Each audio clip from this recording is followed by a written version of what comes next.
Segundo reinado, política externa e crise.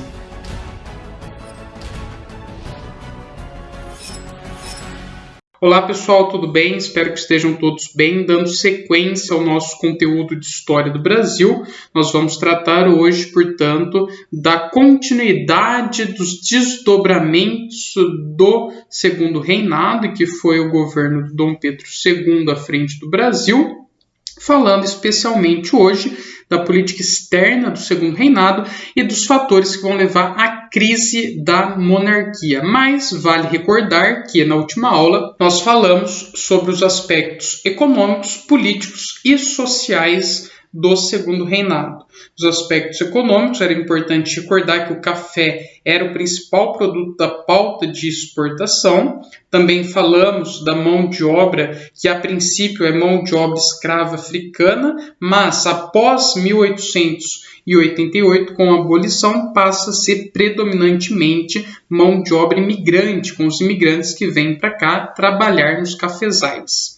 As ferrovias e a urbanização são consequência justamente do processo de cafeicultura no Brasil. O surto industrial foi apenas um surto motivado aí pelo Barão de Mauá, que queria o desenvolvimento industrial no Brasil, mas por pressão da Inglaterra esse desenvolvimento industrial não ocorre. Dos aspectos políticos, nós precisamos recordar que, num primeiro momento, o Partido Liberal e o Partido Conservador disputavam o poder, mas que, num segundo momento, eles entendem que eles são farinha do mesmo saco, ou seja, eles têm os mesmos interesses, param de brigar e começam a cooperar um com o outro. O Dom Pedro II, muito esperto que era, utiliza isso ao seu favor, criando parlamentarismo às avessas, que era, só para recordar, um mecanismo de estabilidade política, um mecanismo de rodízio, de revezamento do poder. Ora, um primeiro-ministro do Partido Liberal, ora outro primeiro-ministro do Partido Conservador. Isso, portanto, assegurou aí durante muitos anos uma estabilidade política no Segundo Reinado. E dos aspectos sociais, tem as leis abolicionistas e a abolição em maio de 88 por pressão da Inglaterra e também, em consequência disso, o processo de migração com o objetivo de substituir a mão de obra escrava. Feita essa recordação, nós avançamos agora para entender a política externa do Segundo Reinado e tem dois principais pontos que nós precisamos abordar. O primeiro deles é a questão Christie, que ocorre aí entre 1861 e 1865. Essa questão foi um rompimento diplomático do Brasil com a Inglaterra. O que aconteceu? Houve um furto de uma carga em um navio inglês no litoral do Rio Grande do Sul. Então, um navio inglês que estava atracado no litoral do Rio Grande do Sul foi invadido, atacado e furtado por brasileiros. Ao mesmo tempo, lá no Rio de Janeiro, oficiais ingleses que estavam bêbados, e causando arruaça no centro do Rio de Janeiro, foram presos pelas tropas do governo brasileiro. Isso vai gerar, então, portanto, uma problemática entre o Brasil e a Inglaterra. Por quê? Porque a Inglaterra vai ficar puta da vida com o Brasil, porque teve o seu navio saqueado e por conta da prisão dos oficiais ingleses que estavam causando arruaça no Rio de Janeiro. E aí, o que acontece? O Dom Pedro II, como que ele vai lidar com essa crise diplomática? De maneira bastante simples. Ele vai fazer o que é o mais correto. Ele vai falar, olha, beleza, reconheço, de fato, os brasileiros aí furtaram a carga do seu navio. Vou, então, indenizar essa carga que foi furtada para você. Agora, não vou me desculpar pela prisão dos oficiais ingleses lá no Rio de Janeiro. Porque quem estava errado nesse caso são eles, são vocês, Inglaterra, e não nós no Brasil. Então, esse o posicionamento do Dom Pedro II. O William Christie, que é o que dá o nome, inclusive, a essa problemática, ele que era o embaixador da Inglaterra no Brasil, vai exigir essa indenização da carga furtada e o pedido de desculpas do Brasil. Como eu disse, o Brasil então indeniza a carga, mas se recusa a pedir desculpas, especialmente pela questão da prisão dos oficiais, porque ele vai falar, mas eu não fiz nada de errado, eu fiz o que era correto dentro do meu código de leis. Eu prendi os oficiais ingleses por causa que eles estavam causando bêbados arruaça. E aí gera esse rompimento diplomático entre os dois países, entre o Brasil e entre a Inglaterra. Quando isso acontecia, era costume convocar um terceiro país, um terceiro rei, para julgar e avaliar essa situação. Como eles fizeram? Convocaram o rei da Bélgica. O rei da Bélgica, funcionando como se fosse um juiz, analisou os processos, ouviu ambas as partes e deu causa ganha para o Brasil, fazendo com que o Brasil então indenizasse a carga, não precisasse pedir desculpas pela prisão dos oficiais ingleses e, por sua vez, quem deveria pedir desculpa era a Inglaterra. Então, com essa vitória diplomática do Brasil, a Inglaterra, da poderosa Rainha Vitória, é obrigada a pedir desculpas pelo Brasil por conta desta questão. Após este período, os laços diplomáticos entre Brasil e Inglaterra retomam. Então, aí nós temos, na charge a imagem figurativa do William Christie, embaixador da Inglaterra no Brasil, segurando uma bomba em cima de um caixote de explosivos. Quer dizer, estava aí brincando com coisa perigosa, que é uma relação diplomática entre Brasil e Inglaterra. Então, essa é a primeira questão da política externa que ocorre no governo do Dom Pedro II. Uma outra importante questão nesse momento que ocorre no governo de Dom Pedro II na política externa vão ser as chamadas Guerras Platinas e a principal e mais importante delas, a Guerra do Paraguai. Então, as Guerras Platinas foram conflitos de interesse pela posse da região que é conhecida como Estuário da Prata ou Bacia Platina, que é uma importante região econômica, de comércio, de navegação, muitos rios, o que facilita, portanto, o comércio, o transporte, a navegação, e por isso, então, uma região econômica muito importante. Então, as guerras platinas e a própria Guerra do Paraguai têm essa origem. Disputas geopolíticas pelo domínio desta região. Importante destacar o imperialismo brasileiro. Imperialismo, a gente conhece esse termo sempre muito associado ao que os Estados Unidos faz na América Espanhola, na América Latina, mas aqui o Brasil vai exercer uma posição de imperialista também, no sentido de impor os seus interesses para os outros países. Então, o Brasil vai depor governos que eram contrários aos interesses brasileiros e vai colocar no lugar forças políticas simpáticas ao Brasil. Então, isso é uma atitude muito imperialista do Brasil. Tanto é que, quando tem no Uruguai a guerra contra o Uribe, que era o governante do Uruguai, o que o Brasil faz? Tira o Uribe contra o Brasil e coloca o Frutuoso Rivera, que era pró-Brasil. Guerra contra Rosas, governante da Argentina. Tira o Rosas, governante da Argentina, e coloca no lugar o general Urquiza, que era pró-interesses do Brasil. Guerra contra Aguirre, no Uruguai. Tira o Aguirre, comandante do Uruguai, e coloca no lugar o Venâncio Flores, que era pró-Brasil. Então, percebam que o Brasil, que assume uma posição imperialista nesse momento, vai depor todos aqueles governantes de todos os países da América Latina que eram contra aos interesses brasileiros. O problema foi que quando o Brasil depôs o Aguirre no Uruguai para colocar o Venâncio Flores, o presidente do Paraguai, Solano Lopes, se revoltou, porque o Solano Lopes era muito próximo do Aguirre, que era o comandante do Uruguai. E por conta dessa ação do Brasil, o Solano Lopes declara guerra ao Brasil. Então, o Paraguai declara guerra ao Brasil e invade o Mato Grosso. Aí nós temos o desdobramento da Guerra do Paraguai, que nós vamos ver a seguir, mas o desfecho disso, já vou adiantar, foi que o Brasil consegue então retirar o Solano Lopes, ele é morto, o comandante do Paraguai, e coloca no lugar não só um governante pró-Brasil, nem 2 governantes pró-Brasil, mas sim 3 governantes pró-Brasil, um chamado triunvirato, que é um governo formado por 3. Então, o triunvirato paraguaio pró-Brasil é o que ocorre no Paraguai depois que o Brasil retira o Solano Lopes, que era contrário aos mandos e desmandos brasileiros na época. Então aqui nós temos essa imagem da região Platina, né? Percebam aí como está tudo muito próximo, Paraguai, Argentina, Uruguai e o sul do Brasil.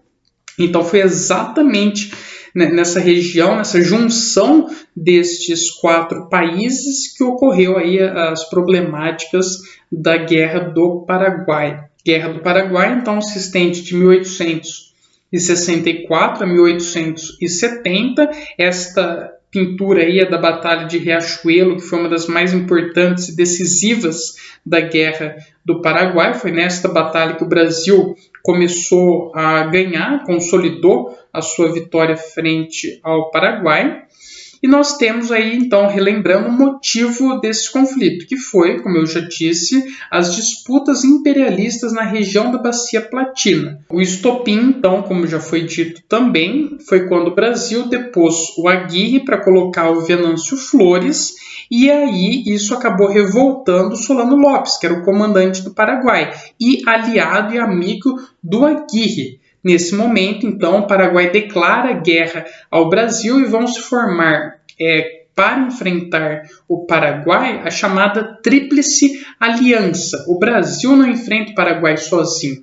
O Brasil, nesse momento, tem o apoio do Uruguai e tem o apoio da Argentina. Lembrando que agora Uruguai e Argentina tem governos pró-Brasil. Por quê? Porque o Brasil tirou os governantes que eram contrários ao Brasil, depôs eles e colocou no lugar governos pró-Brasil. Então, quando tem esse conflito do Brasil com o Paraguai, esses outros países, como Uruguai e Argentina, apoiam o Brasil contra o Uruguai. Então, a Tríplice Aliança é a união de Brasil, Uruguai e Argentina contra o Paraguai. Mas, na verdade, essa Tríplice Aliança poderia até ser quádrupla. Por quê? Porque vai ter um apoio indireto da Inglaterra também. A Inglaterra vai dar aí apoio e sustento para a Tríplice Aliança. Então, é importante destacar aí o apoio da Inglaterra, que vai ser fundamental para derrotar o Paraguai. Então, o desfecho disso vai ser, como nós sabemos, a vitória do Brasil, que vai conseguir ampliar a sua influência na região e exercer na plenitude o seu imperialismo. Vale destacar que o Paraguai foi muito prejudicado pelos desdobramentos deste conflito. Vamos dizer assim que o Paraguai ele não perdeu para o Brasil de 1-0 ou de 2-1. O Paraguai perdeu para o Brasil de 7-1. Porque foi de fato aí uma derrota muito catastrófica para o Paraguai, um chamado genocídio paraguaio, onde 2/3 da população masculina do Paraguai morreram em confronto.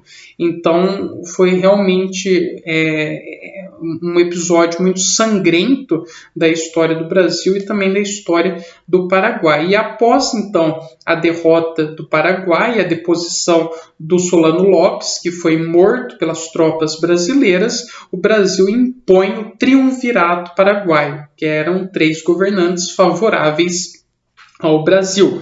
O reflexo disso é que o exército brasileiro se fortalece por conta do prestígio pela vitória, e também o outro fator negativo é o aumento da dívida externa, porque o Brasil foi gastar com guerra, guerra nunca é bom e sempre tem muitos gastos, e aí a dívida que já era grande aumenta ainda mais. Então existe aí o aumento da dívida externa por conta dos gastos com a guerra, em especial com armamentos.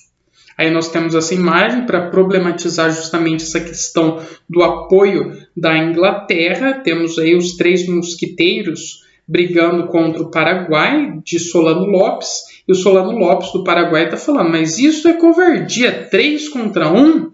E daí os 3 mosquiteiros, né, que representam Brasil, Uruguai e Argentina, estão no colo de uma grande vovozona, que é a Rainha Vitória. Ela está questionando, mas 3? 3 mesmo? Será que é 3? Só para destacar, portanto, a influência e o apoio da Inglaterra à Tríplice Aliança contra o Paraguai. Falado sobre essas questões, portanto, da política externa, nós precisamos agora falar sobre a crise do Segundo Reinado. Então, nós tivemos aí 4 fatores principais que vão fazer com que a monarquia no Brasil se encerrasse a partir de 1889. Então, quais são aí, de forma resumida, os fatores que levaram ao fim do Império Brasileiro?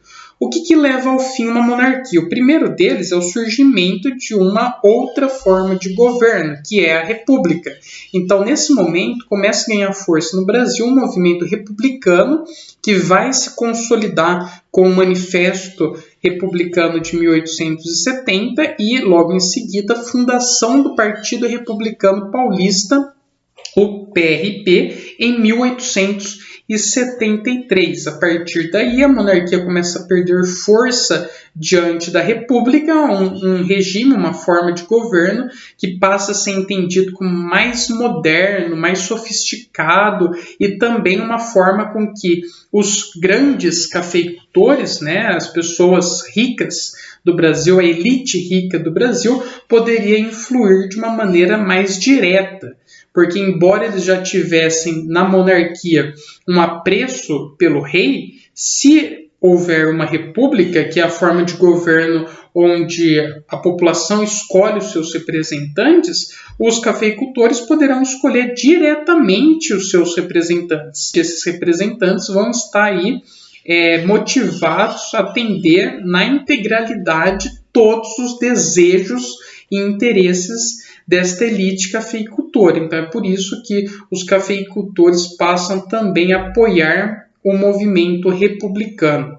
Bom, o abolicionismo é outro fator de crise da monarquia, porque vários setores, aliás, da sociedade passam a defender o abolicionismo, ou seja, o fim da escravidão, como o exército, a igreja, os cafeicultores paulistas e a própria população. Acontece que quem sustentava a monarquia, um dos setores mais importantes de sustento, um dos pilares mais importantes de sustento da monarquia era a aristocracia rural. Então, eram os grandes produtores rurais. Estes, obviamente, eram favoráveis à escravidão, porque se beneficiavam dela na exploração da mão de obra escrava para o plantio e cultivo de seus produtos. Quando, em 1888, o abolicionismo acaba, já no finalzinho da monarquia, esse setor que só apoiava a monarquia por conta da escravidão deixa de apoiar a monarquia. Portanto, a monarquia perde mais este pilar de sustento. Com isso, podemos dizer, portanto, né, que o abolicionismo foi um fator de crise do Segundo Reinado.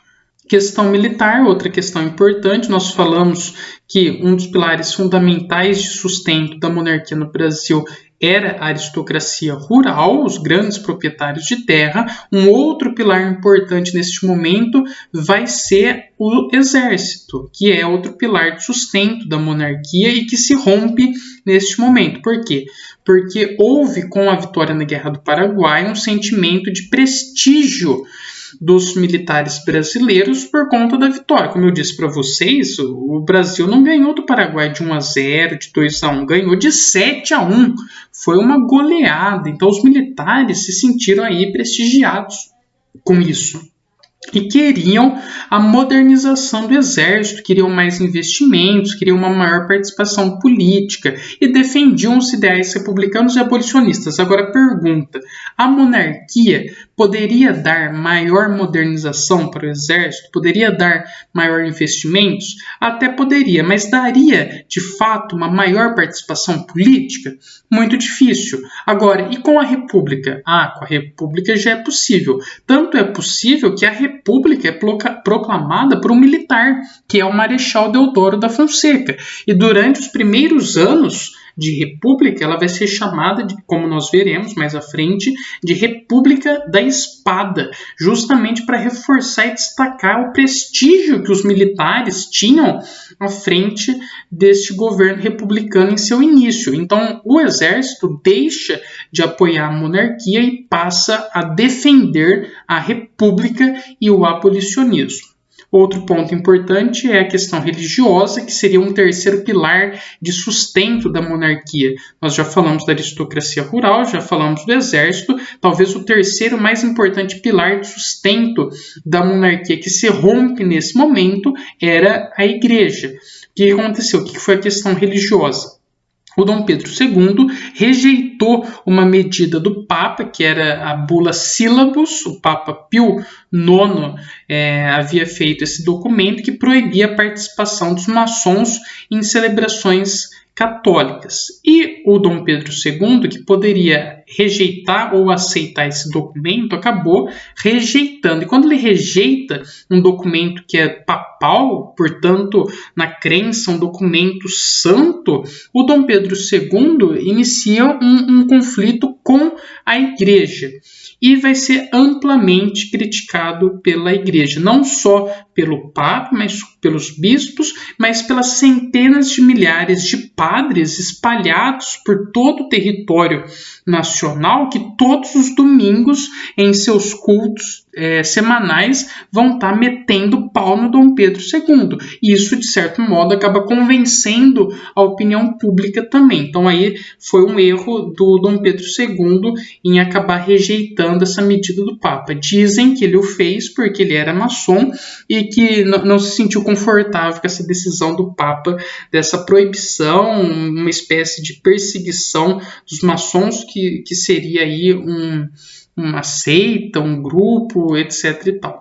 Beleza? Então, o terceiro pilar de sustento da monarquia se rompe, que é a igreja, e com o rompimento desses três pilares, igreja, aristocracia rural e exército, a monarquia no Brasil se finda com a proclamação da República em 15 de novembro de 1889, por um militar, como eu falei, que foi o Marechal Deodoro da Fonseca, e vale destacar, é importante lembrar que esse movimento de proclamação da República não tem caráter popular. A população não participou desse processo de proclamação da República. Ele foi um procedimento extremamente elitizado, como nós veremos na próxima aula.